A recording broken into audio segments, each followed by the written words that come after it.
أعوذ بالله من الشيطان الرجيم. بسم الله الرحمن الرحيم. الرحمن علم القرآن خلق الإنسان علمه البيان. الشمس والقمر بحسبان والنجم والشجر يسجدان والسماء رفعها ووضع الميزان ألا تطغوا في الميزان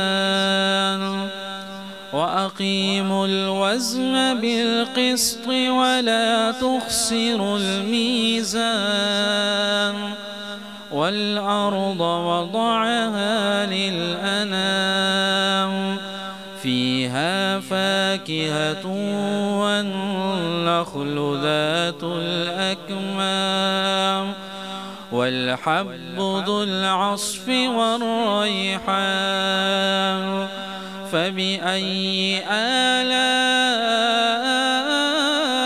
ربكما تكذبان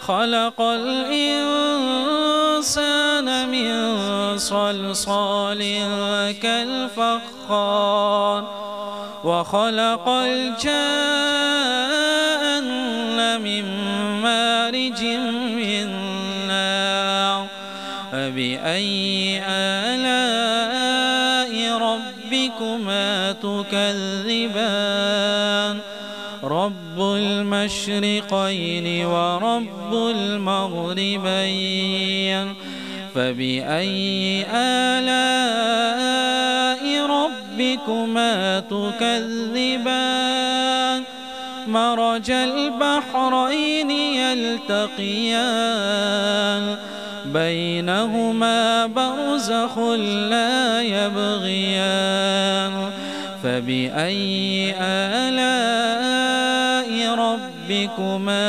تكذبان يخرج منهما اللؤلؤ والمرجان فبأي آلاء ربكما تكذبان وله الجوار المنشآت في البحر كالأعلام فبأي آلاء ربكما تكذبان صدق الله العظيم.